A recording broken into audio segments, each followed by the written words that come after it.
texto que Deus me deu para trazer nesta noite a todos nós é o texto da recomendação de um pastor a outro pastor. De um pastor mais experiente a um pastor menos experiente. Paulo a Timóteo, em 2 Timóteo capítulo 2, verso 15. E eu, ao meditar e preparar essa meditação, eu fiquei pensando o que Pascoal diria aos pastores mais novos. Então eu vou tentar ler o seu pensamento aqui e vou me espelhar no seu modelo, está certo?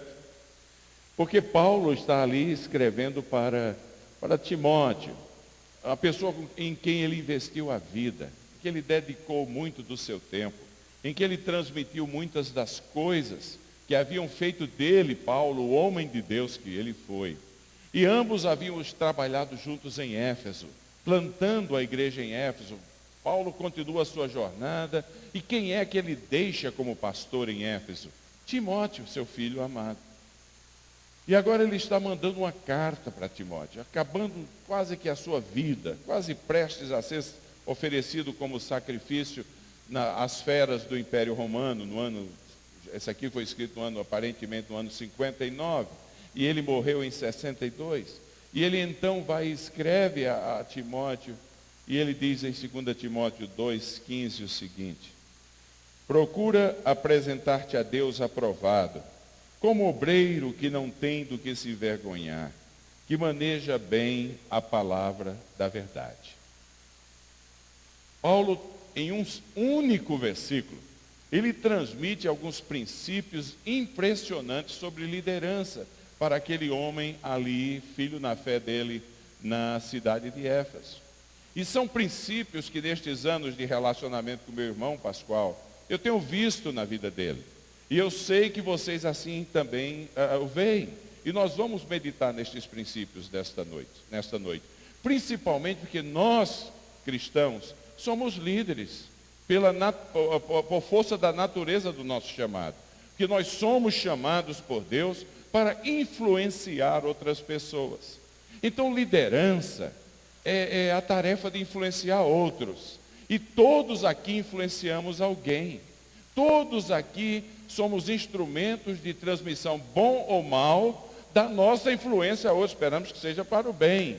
Então Paulo escreve a você e a mim, e a nós, líderes de Cristo, como membros da sua igreja para o mundo. Ele escreve especificamente a um pastor, mas hoje o Espírito Santo de Deus fala a cada um de nós, algo muito importante, nós influenciadores do mundo. Ele diz assim, inicialmente: procura apresentar-te a Deus. A palavra procura no grego, espaldson, significa faça o seu melhor, dedique-se exaustivamente, não se acomode, não tenha preguiça, vá além da sua capacidade se for preciso. A tarefa de influenciar outras pessoas exige demais de cada um de nós. Você sabe disso. Exige abnegação, dedicação, exige comprometimento, exige engolir muitos sapos muitas vezes, para o benefício do outro, para que as portas não sejam fechadas no contato com o outro. Tudo isso muitas vezes é até estafante. Na obra de Deus o preguiçoso não tem lugar. As exigências da obra de Deus, as demandas da sociedade ao nosso redor, as possibilidades de abençoar outros em nome de Cristo, são, por si só, clamores suficientes para cada um de nós, para uma dedicação abnegada. Paulo diz, faça o seu melhor. Quando ele escreve para Colossenses, no capítulo 1, para a igreja de Colossos, no versículo 29, ele diz assim: para influenciar outras pessoas, para liderar outras pessoas no bom caminho, para apresentar outras pessoas aperfeiçoados na presença de Cristo. Ele diz lá, eu me afadiguei, eu cheguei até a estafa, eu trabalhei arduamente. Mas quem trabalha arduamente, quem dedica-se no limite das suas forças, vai um dia escutar o Senhor dizendo, você combateu o bom combate, meu filho, você completou a carreira, você guardou a fé. e agora a coroa da justiça lhe está reservada, louvado seja o nome do Senhor. Então, irmãos e irmãs, vocês têm visto isso na vida desse homem de Deus, trabalho abnegado, dedicação exclusiva para o benefício de outros. E esse é o chamado inicial de cada um de nós. Faça o seu melhor. Não tenha dúvida no seu coração que você procurou, você dedicou, você fez o seu melhor para apresentar-se diante de Deus aprovado. Amém até aqui? Então a pergunta é, eu faço o meu melhor, tá certo. Mas quais são as marcas que apontam que eu estou caminhando no caminho certo? Quais são esses pilares de influência que eu tenho que desenvolver na minha vida para abençoar outras pessoas? E Paulo, escrevendo e continuando a sua conversa com Timóteo, ele diz assim: procura apresentar-te a Deus aprovado, como obreiro que não tem do que se envergonhar. A pilastra, a coluna de maior relevância que nos dá a habilidade de influenciar outros de uma maneira positiva é a habilidade da integridade. Paulo diz assim: não tenha nada do que você venha a se envergonhar. Eu vejo isso na vida do Pascoal. Quando a gente vai pelo mundo afora, ele, Cleusa, eu, Carlito, Márcio Valadão, Jeremias, falando nos congressos de encorajamento ao redor do mundo, sempre eu coloco para ele a área da integridade. Fala da integridade, porque todos vocês são testemunhas de que homem de caráter ele é, não é verdade? É assim. Então quando ele fala, os outros escutam. Porque o que as pessoas hoje estão procurando não são necessariamente prodígios, que são tão raros no mundo. Estão procurando autenticidade. Gente que vive aquilo que fala. E vocês têm isso na pessoa do seu pastor. E cada um de nós tem que trilhar isso aí. Ele está falando para a gente. Procura a igreja PIB de Curitiba apresentar-se a Deus aprovado como obreiros que de caráter não tem nada que se vergonhar. A integridade é o núcleo central do caráter.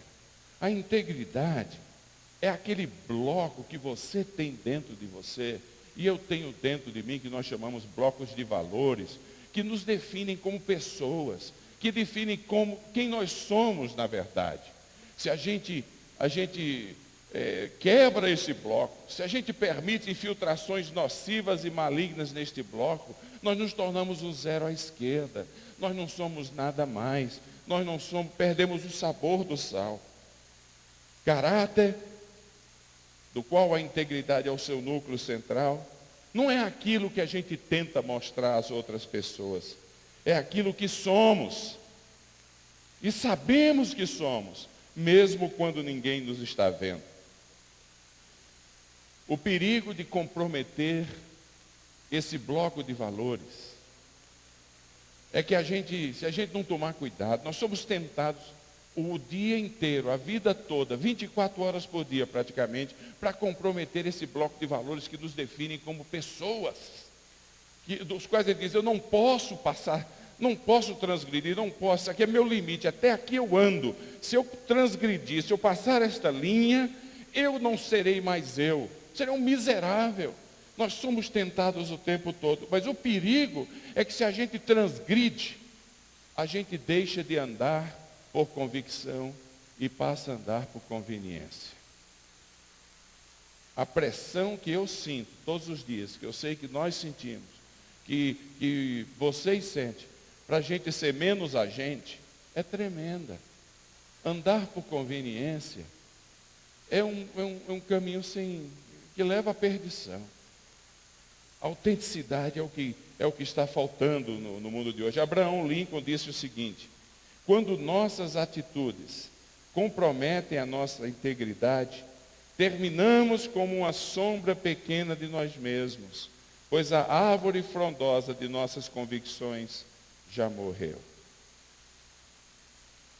A grande realidade é que quando abrimos mão desse pilar fundamental do bloco da nossa existência como influenciadores, é que a consequência dela da transgressão, é que a gente substitui a nossa autenticidade pela manipulação.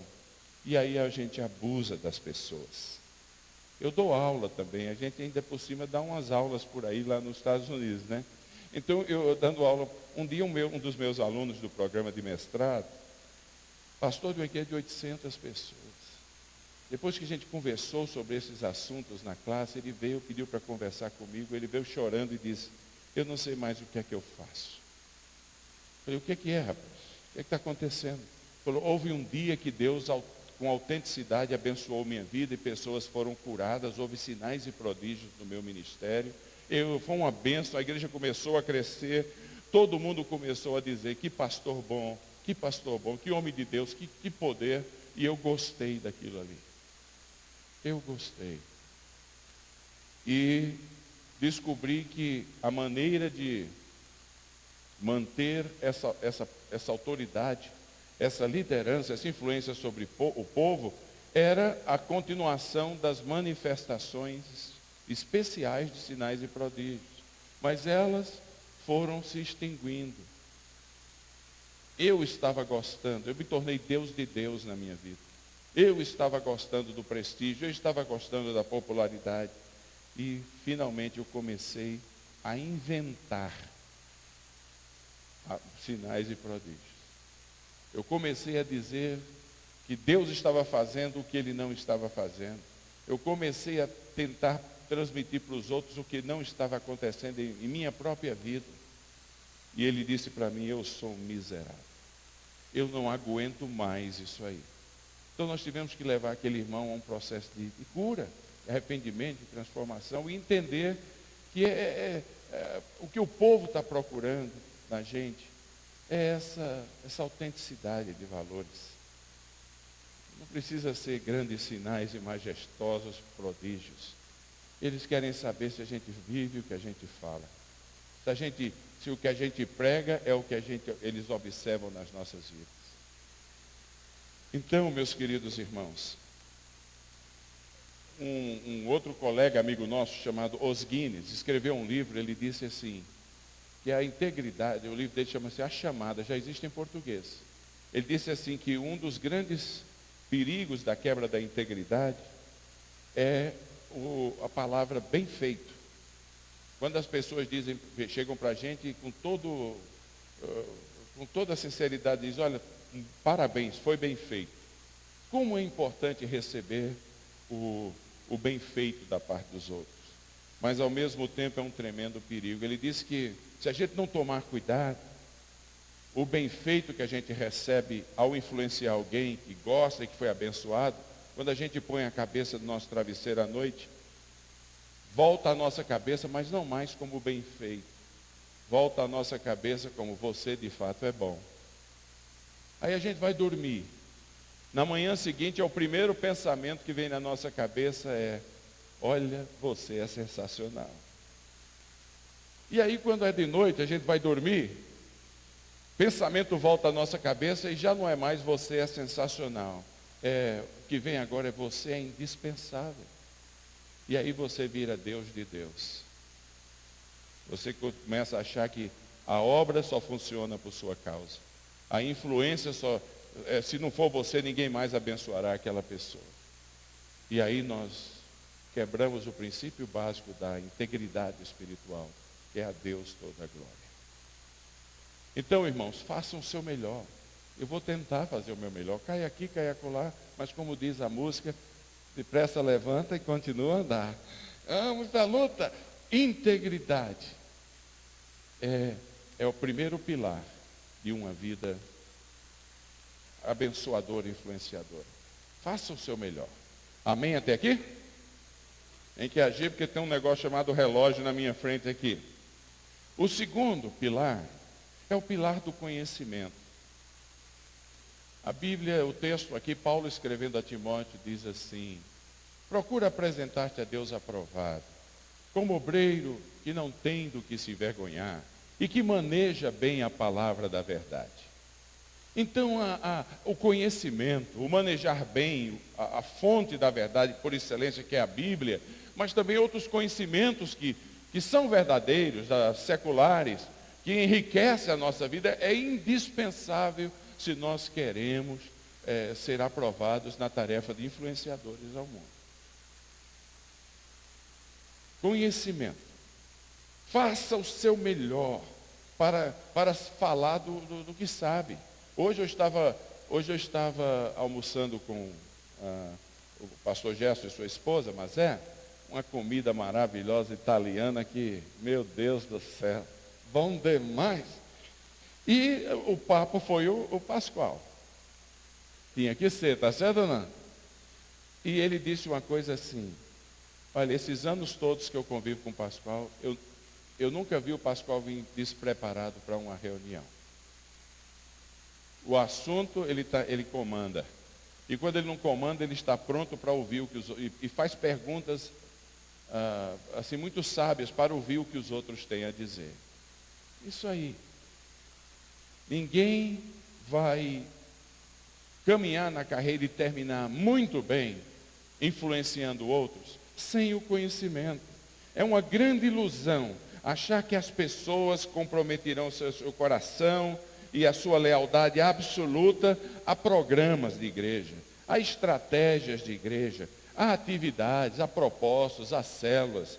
Não, elas podem se tornar absolutamente leais à igreja. Elas muitas vezes se convertem ao cristianismo, mas lealdade a Cristo implica em conhecer Jesus pessoalmente, nascer de novo, experimentá-lo e também um conhecimento das Escrituras. Deveria eu ouvir um amém a isso aí, amém? Então temos que conhecer a Bíblia, temos que estudar, nós somos influenciadores. Faça o seu melhor para o seu conhecimento das Escrituras ser tão habilitado que as pessoas, ao fazerem uma pergunta, você sabe responder. A cada barbaridade acontecendo por aí afora, uma senhora foi dar um testemunho e falou assim: lâmpada para os meus pés é a tua palavra. E já não sabia mais nada. Lâmpada para os meus pés. Depois de tentar umas 3 vezes, falou: lâmpada para os meus pés é a tua palavra e energia para o meu corpo inteiro.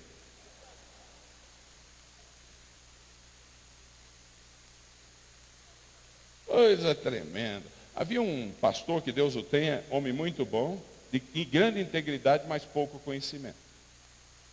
Ele, numa classe de ensino bíblico na igreja dele, estava falando sobre a construção do templo. E aí a pessoa perguntou: pastor, o que é uma obra esmerada? E lá disse que a obra do templo foi uma obra esmerada. Ele falou: minha irmã, é uma obra feita com as pedrinhas verdes.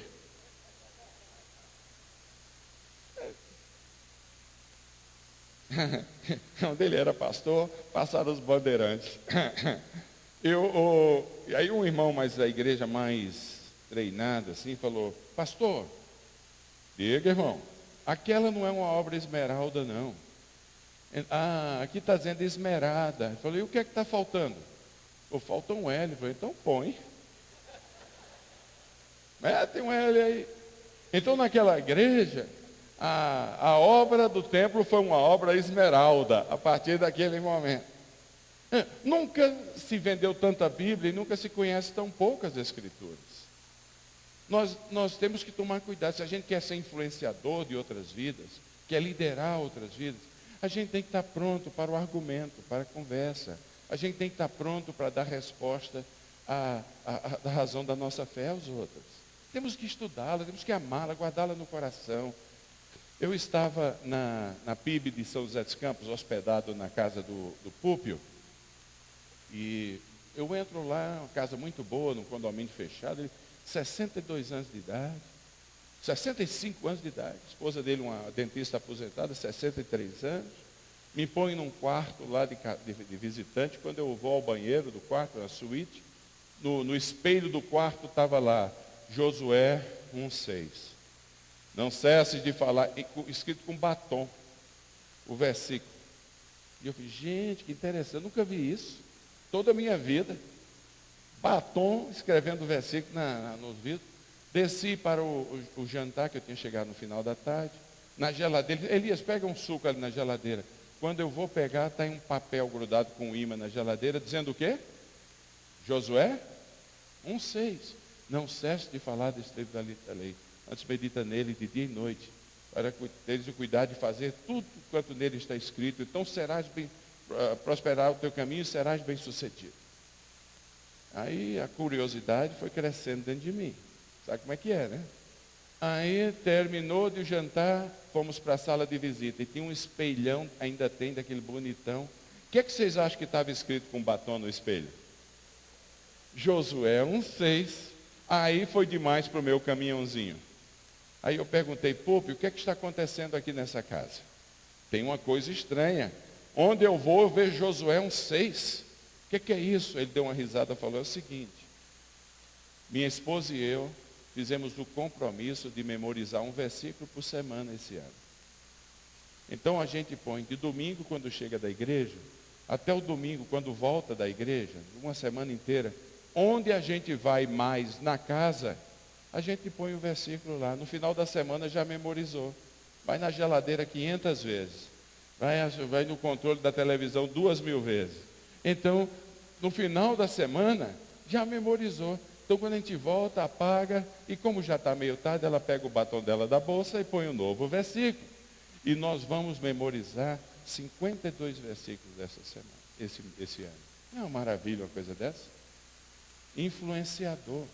A palavra de Deus dentro da gente, no coração da gente, na mente da gente, motiva a gente, abençoa a gente e outros. Então temos que conhecer as Escrituras, santifica-os na verdade, a tua palavra é a verdade, faça o seu melhor, faça o seu melhor. Mas é verdade que a gente tem que conhecer outros assuntos também. Tem que ler livros de conhecimento geral, tem que ler revistas, tem que estar literatura boa, livros de uma maneira geral, conversar com pessoas, assistir bons programas, sermos pessoas informadas. Sabe por quê, irmãos e irmãs? Porque o povo com que a gente convive está melhorando na vida, está estudando. E se a gente não procura melhorar o nosso conhecimento, a gente fica sem respostas para eles. A gente não sabe do que eles estão falando. Ninguém cresce na habilidade de influenciar outros sem integridade. Mas ninguém cresce sem conhecimento. Muita gente pode seguir pessoas porque elas são muito boas.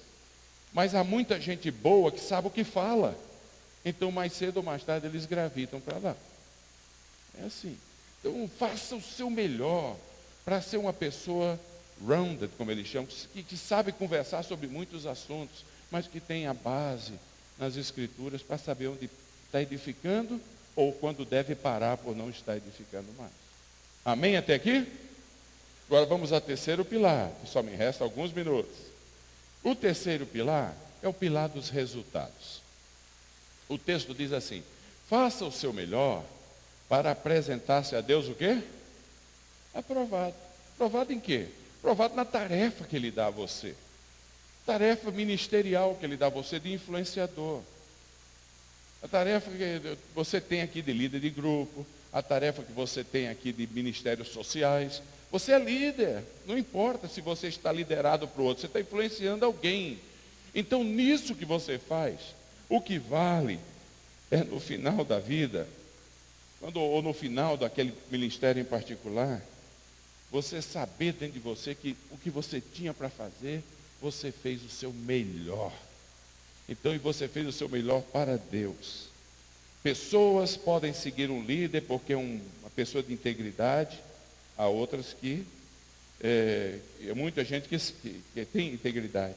Pode seguir um líder porque a pessoa tem muito conhecimento, mas se nada novo acontecer, se não apresentar resultados no ministério, há muita gente que tem a mesma integridade, conhece muito e está produzindo coisas novas.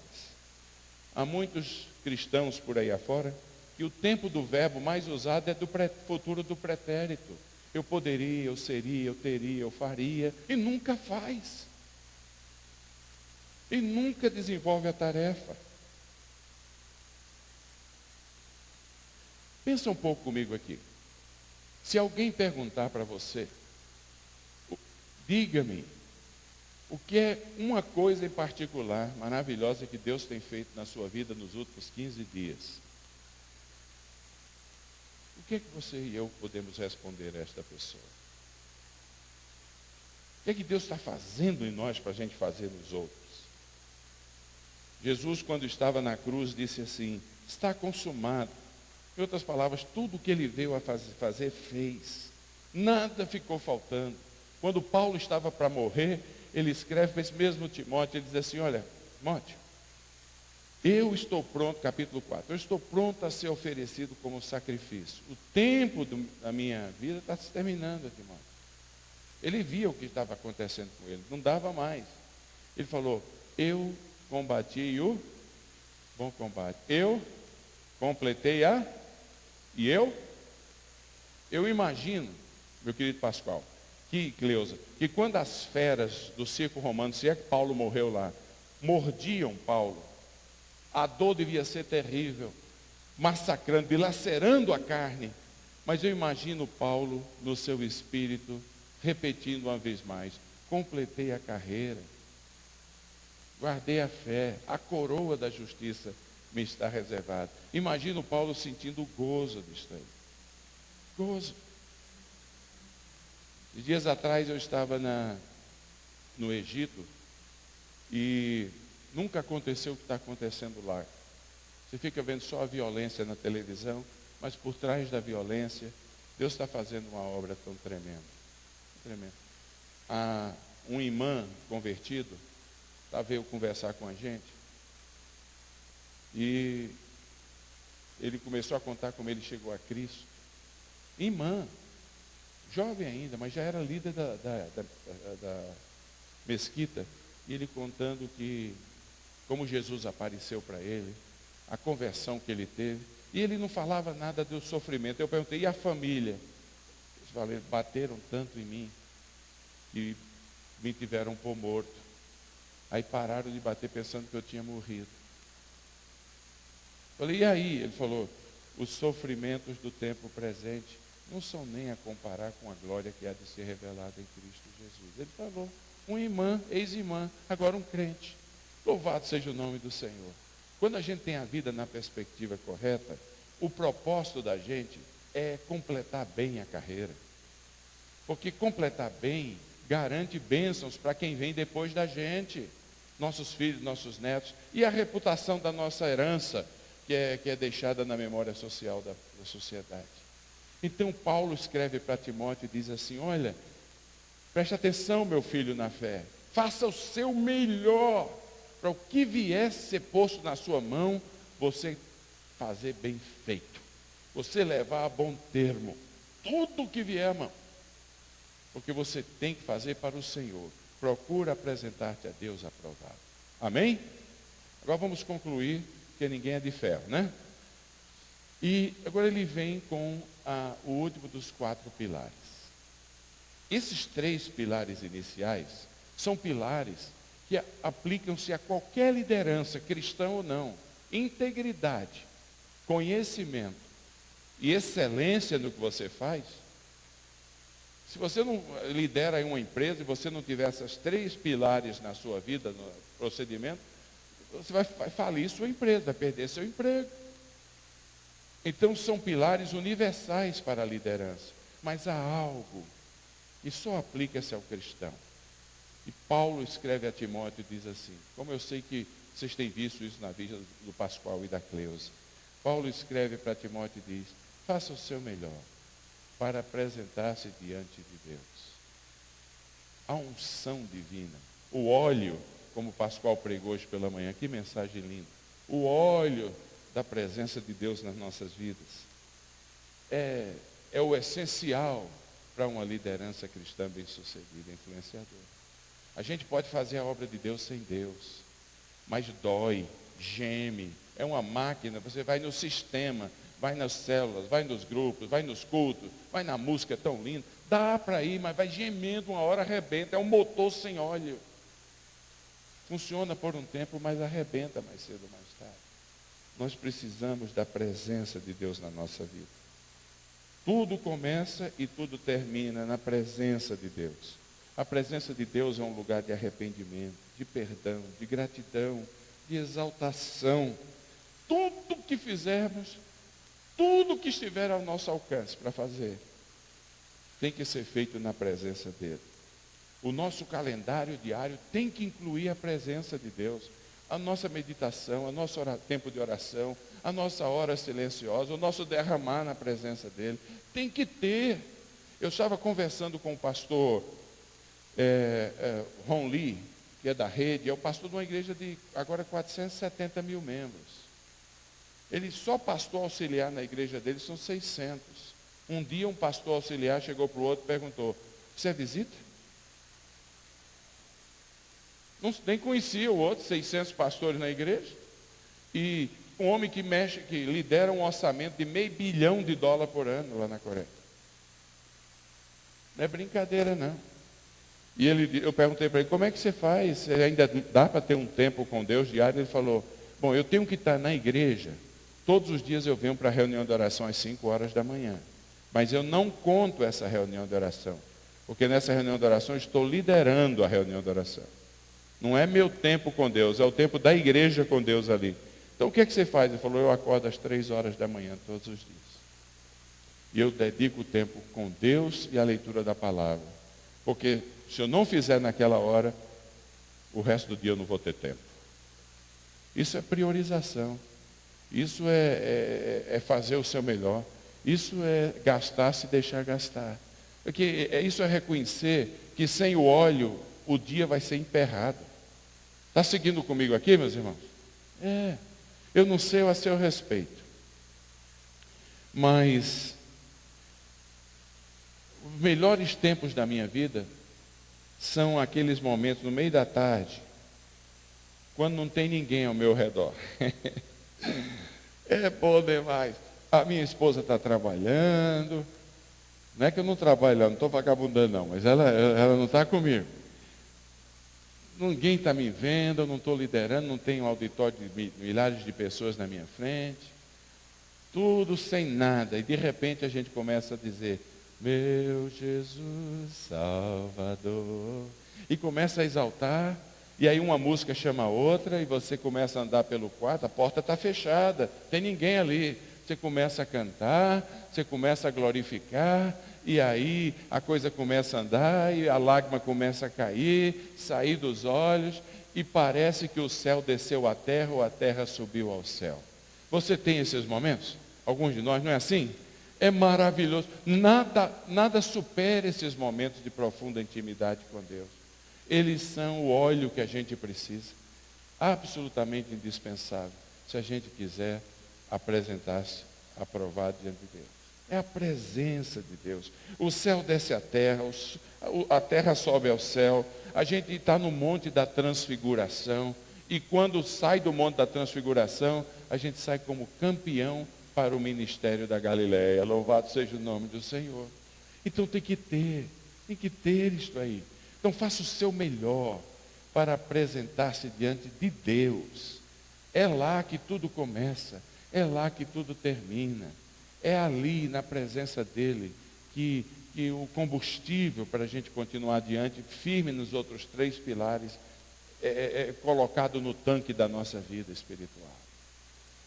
Então, irmãos e irmãs, ao concluirmos essa meditação, nós vemos uma vez mais o desafio do apóstolo Paulo, o mesmo apóstolo Paulo, que ao escrever, ao conversar com os presbíteros, daquela cidade, em Atos 19, eu não sei se Timóteo estava presente, mas ao conversar com eles, diz assim, Atos 20, ele diz assim: olha, irmãos, até mais, eu não vou ver mais vocês. O profeta Ágapo já me disse que o que me aguarda é cadeias e tribulações daqui para frente.